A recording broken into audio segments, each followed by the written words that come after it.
Part 1. The setup. The air in the office always smelled like burnt Arabica and ozone from the laser printers. It's a smell I used to associate with making it. At 28, I was the youngest senior associate at Miller and Sloane Logistics. I had the suit, the overpriced apartment in downtown Chicago, and a fiancée, Sarah, who deserved a hell of a lot more than the hospital bills that were currently burying us. Sarah has MS.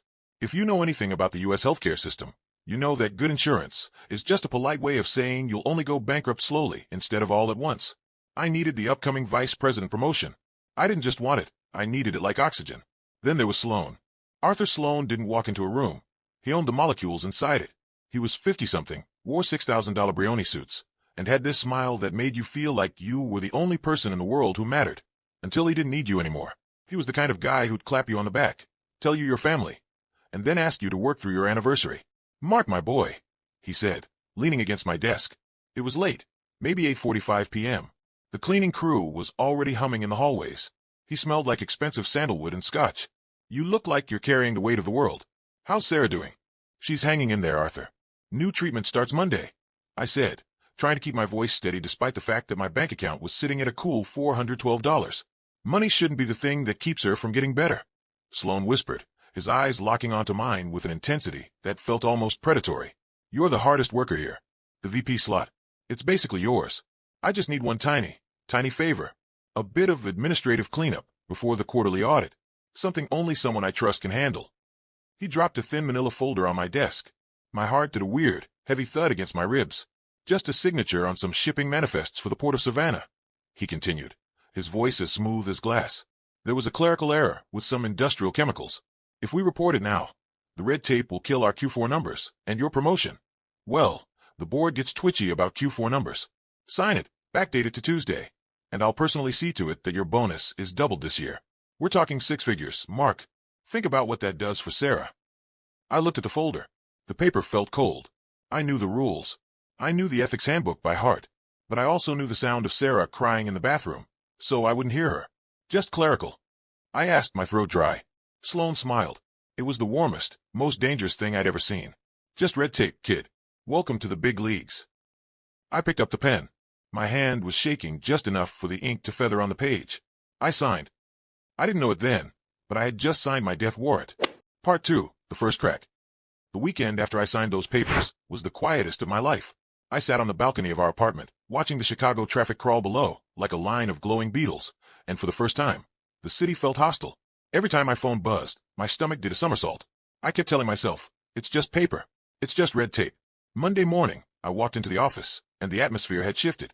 You know that feeling when you walk into a room, and you're certain everyone was just talking about you? It was that, but dialed up to 11. I headed straight to the break room. The coffee was fresh, but it tasted like battery acid. Pete, one of the guys from the floor, was leaning against the counter. Usually, he'd a loudmouth, always joking about his fantasy football team. Today, he wouldn't even look me in the eye.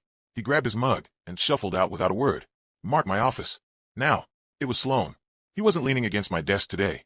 He was standing in his doorway, his face a mask of professional concern. My heart started hammering against my chest, so hard I thought it might crack a rib. I followed him in. The heavy oak door clicked shut with a sound that felt like a prison cell locking. He didn't sit down. He paced. "We have a problem," Sloane said, his voice stripped of that family warmth from Friday. "A federal inspector from the EPA showed up at the Savannah port this morning. Unscheduled. Apparently, one of the industrial chemicals leaked. It wasn't just a clerical error, Mark. It was a misclassification of grade A toxins." The floor felt like it was tilting. "Arthur, you said." "I said what I knew at the time," he snapped, turning on me. His eyes were cold, calculating. "But your signature is on the manifest. And the date, the backdating makes it look like you knew about the leak and tried to hide it before the audit." "I backdated it because you told me to," I shouted, my voice cracking. Sloane stepped into my personal space. He was shorter than me, but in that moment, he felt 10 feet tall. "There's no record of that conversation, Mark. There is, however, a very clear record of your digital signature and a $50,000 performance bonus that hit your account an hour ago. To an outsider, that looks like a bribe." I felt the blood drain from my face. I checked my banking app under the desk. There it was.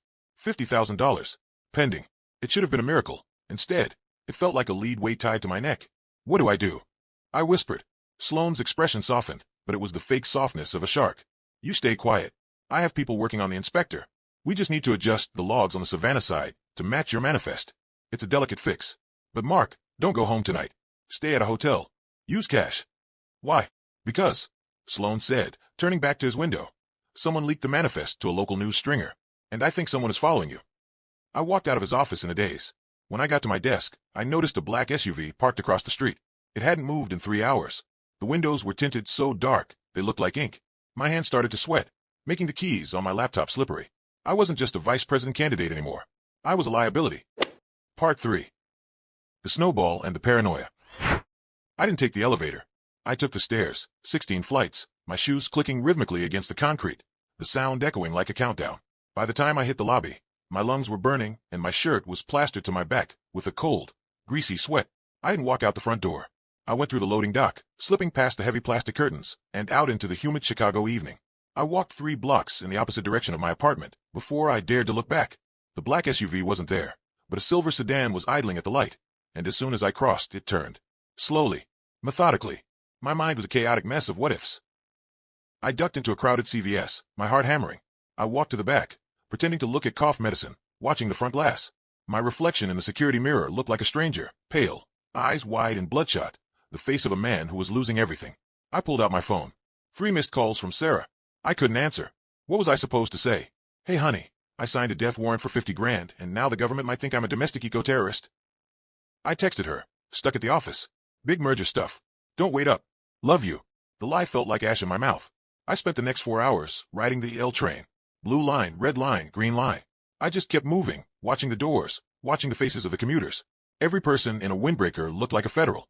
Every guy with a backpack was a private investigator. Paranoia isn't just a thought, it's a physical sensation. It's a prickling on the back of your neck, a metallic taste under your tongue, the feeling that the very air around you is getting thinner. Around midnight, I checked into a dive motel off Eisenhower Expressway. No ID, just $300 in cash I'd pulled from an ATM weeks ago for an emergency. The room smelled like stale cigarettes and industrial bleach. I sat on the edge of the bed, the springs groaning under me, and opened my laptop. I started digging into Miller and Sloane's internal server, stuff I wasn't supposed to have access to. If Sloane was setting me up, I needed leverage. That's when I found the Project Icarus folder. It wasn't just toxins. It was a massive, multi-year scheme involving the illegal transport of nuclear waste byproducts disguised as industrial cleaners. Millions of dollars in dark shipping fees. And at the bottom of the digital trail, every single high-risk shipment over the last 6 months had my digital signature forged on it. Sloane hadn't just asked me for one favor. He'd been using my credentials to build a digital paper trail that led straight to my front door for half a year. I wasn't just a fall guy for a leak. I was the designated mastermind for a federal felony. Suddenly, there was a heavy knock at the motel door. Not the polite knock of a maid. 3 rhythmic, bone-shaking thuds. Mark Evans, open up. It's the EPA Criminal Investigation Division.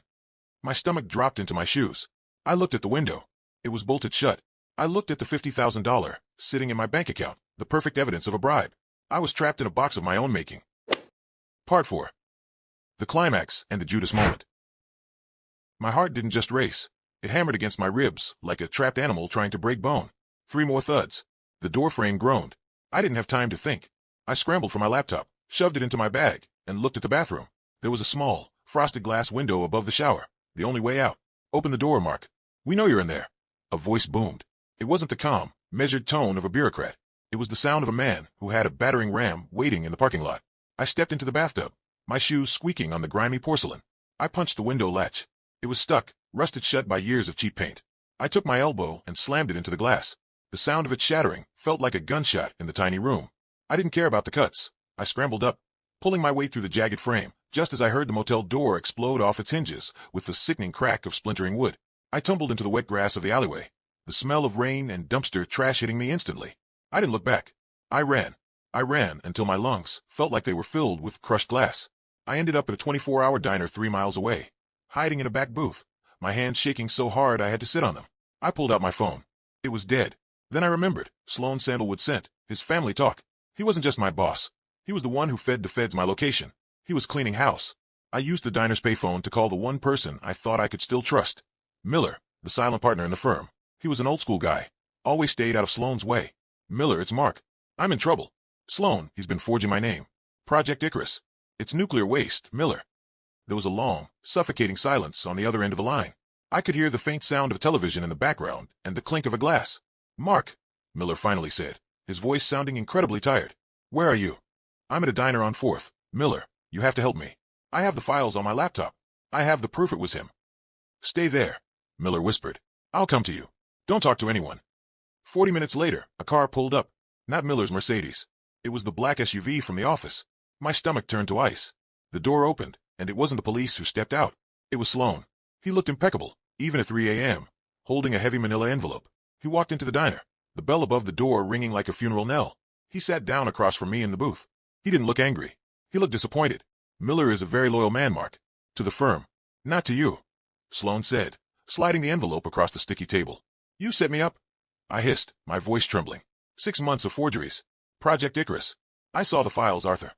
Sloane leaned in, his eyes turning into cold slits. You saw what I wanted you to see if things went south. But here's the reality, kid. Inside that envelope is a one-way ticket to a non-extradition country and $200,000 in crypto keys. You leave tonight. You never call Sarah again. You disappear. And if I don't? Sloane smiled, and for the first time, I saw the true monster behind the Brioni suit. Then the EPA finds the mastermind Mark Evans in a motel room with a laptop full of evidence and a self-inflicted wound. Because right now, the world believes you're a thief and a traitor. If you stay, you're a martyr for a crime I'll never be charged with. I looked at the envelope. I looked at the exit. And then I saw the shadows of 2 men standing by the SUV outside.